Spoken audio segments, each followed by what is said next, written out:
Estimada presidenta y estimadas miembros del comité, en mi rol de defensor de la niñez de Chile, me dirijo a ustedes para dar cuenta de una serie de temas críticos que impactan gravemente los derechos de las niñas y adolescentes en virtud de la Convención sobre la eliminación de todas las formas de discriminación contra la mujer. En primer lugar, como defensor de la niñez, quiero relevar y subrayar que la violencia contra las niñas, niños y adolescentes sigue siendo uno de los desafíos más complejos que enfrenta el país. A pesar de los esfuerzos y avances en distintas materias, los datos muestran que las niñas y adolescentes mujeres continúan siendo las principales afectadas por esta problemática en prácticamente todos los tipos de victimización. Esto lamentablemente refleja una persistente realidad donde la edad y el sexo son factores de alto riesgo. Entre enero y junio del año 2024, el Ministerio Público de Chile informó un total de 25.532 víctimas ingresadas a sus registros por delitos sexuales, de las cuales el 59,40% corresponden a menores de 18 años mujeres. Desde 2015, este porcentaje de prevalencia de víctimas conocidas, niñas y adolescentes, ingresadas a los registros del Ministerio Público, se ha mantenido cercano al 60% del total de las denuncias ingresadas al Ministerio Público. Otro tema relevante que es muy importante y es una preocupación para la Defensoría de la Niñez es la explotación sexual. El Estado ha abordado este fenómeno de manera desarticulada. Hemos identificado importantes brechas en las áreas de prevención, identificación, intervención y persecución penal, sanción y reparación a las víctimas. Es alarmante que a pesar de la creciente incidencia de este fenómeno, el Estado no ha priorizado este problema de manera sistémica, lo que se ve reflejado en las limitaciones que enfrentan los distintos servicios e instituciones que juegan un rol para su abordaje. Entre los años 2022 y 2024, el mayor porcentaje de investigaciones por explotación sexual fueron terminadas por salidas no judiciales, destacando que el 54,3% de estos términos corresponden a archivos provisionales por considerarse que no hay antecedentes que permitan desarrollar actividades para el esclarecimiento de los hechos. Solo el 3% de los casos de facilitación o promoción de la explotación sexual llegaron a condenas, mientras que solo el 4% de los delitos de almacenamiento, producción, difusión o comercialización de material de abuso tuvieron un veredicto condenatorio, todo lo cual muestra una importante brecha en materias de persecución penal. Preocupa particularmente a la Defensoría de la Niñez la situación de niñas y adolescentes bajo el cuidado del Estado en modalidades residenciales de cuidado alternativo, contexto en que se registra una alta prevalencia de explotación. Hemos podido verificar, a través de nuestro mecanismo de monitoreo, que no existe avance en la erradicación de este foco y que las medidas son mayoritariamente reactivas por parte del Servicio Nacional de Protección Especializada. A ello se suman desafíos nuevos en relación a la seguridad en los entornos digitales. Las plataformas en línea y los espacios digitales se han convertido en terrenos fértiles y desregulados para la perpetración de violencia sexual y otras formas de abuso. Por eso creemos desde la Defensoría de la Niñez que es primordial una regulación integral que proteja a las niñas, niños y adolescentes de estos espacios. La transformación digital exige que el Estado tome medidas inmediatas para garantizar la seguridad en estos entornos. En vista de estos desafíos, desde principios de este año 2024, la Defensoría de la Niñez ha instado al gobierno actual a adherir al convenio de Lanzarote del Consejo de Europa, el que se visualiza como una herramienta clave e indispensable para la protección de niños, niñas y adolescentes contra la explotación y el abuso sexual, ya que permitiría fortalecer el marco de acción del Estado en distintos ámbitos. Desafortunadamente, hasta la fecha no hemos podido reportar avances significativos. Finalmente, en materia de derechos sexuales y reproductivos, la perspectiva limitada sobre autonomía progresiva, titularidad de derechos y agencia de niñas y adolescentes sigue afectando su acceso efectivo a las prestaciones de la ley voluntaria del embarazo. La causal que más impacta a las adolescentes es la de violación, que representa aproximadamente un cuarto de los casos a nivel nacional.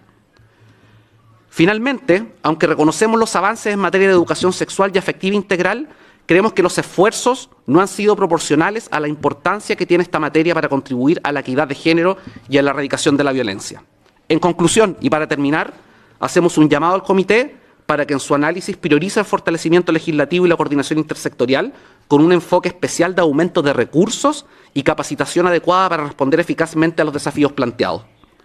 Sin un enfoque robusto en esta área, los avances serán insuficientes para lograr un verdadero cambio estructural en la protección de los derechos de las niñas y adolescentes en Chile. Respecto a los 4 temas que se han planteado en la ronda de preguntas, queremos hacernos cargo yo de los 2 primeros temas y los segundos mi colega Javier Schweitzer. Respecto de la pregunta vinculada a el matrimonio infantil, el Estado de Chile hace un par de años modificó la ley de matrimonio civil y elevó la edad para contraer matrimonio a los 18 años, cumpliendo así una deuda histórica que tenía y que permitía el matrimonio infantil. Sin embargo, uno de los principales problemas que actualmente enfrenta el Estado de Chile se relaciona con las uniones tempranas informales. Principalmente en zonas rurales, en zonas donde el Estado no llega, existen actitudes que validan y han legitimado de una u otra forma uniones entre niñas y adultos. Y ello efectivamente, si bien se persigue como un delito, no existen mecanismos que permitan justamente levantar una cifra clara para precisamente prevenir este tipo de situaciones que es una de las más graves que afecta al país. Y en relación y complementando lo que señalaba nuestros colegas del Instituto Nacional de Derechos Humanos respecto de las normas sobre no discriminación, en el caso de los niños, niñas y adolescentes, la ley 21.430, que es la ley de garantías y protección integral de rango legal, por cierto, consagra el principio de igualdad y no discriminación, pero el valor agregado de esta norma es que contempla la obligación de generar protección reforzada para aquellos grupos de niños y niñas que históricamente se han encontrado en situaciones de desventaja para el ejercicio de sus derechos, entre ellas las niñas y adolescentes. Sin embargo, más allá de una declaración normativa, creemos que es importante generar esfuerzos para que esta implementación sea efectiva y donde exista un vínculo real entre las políticas públicas y las medidas, ¿verdad?, que declara la propia ley. Le doy la palabra a mi colega Javiera. Muchas gracias, defensor. Estimada presidenta y miembros del comité, respecto de la ley de interrupción voluntaria del embarazo, creo que es importante partir diciendo que existe una brecha de información respecto de los casos de niñas y adolescentes que han accedido efectivamente a las prestaciones de la ley. Sin perjuicio de ello, tenemos parte de la información y en este caso es que las niñas entre 11 y 13 años que optaron por la interrupción del embarazo voluntariamente desde el año 2018 a la fecha, como bien mencionó previamente el defensor, la causal número 3 es la que tiene mayor prevalencia y de ellas el 82% del total de las 3 causales invocadas. En el caso de la aceptación del acompañamiento, cerca del 90% de todos los casos de niñas y adolescentes accedieron a acompañamiento. Pero para la Defensoría de la Niñez, un elemento que resulta clave y de preocupación es el tema de la autorización judicial sustitutiva para menores de 14 años. En este caso hemos detectado muy baja priorización de estas causas en el sistema de tribunales de familia. No existe un protocolo que estandarice la priorización a nivel nacional y por otra parte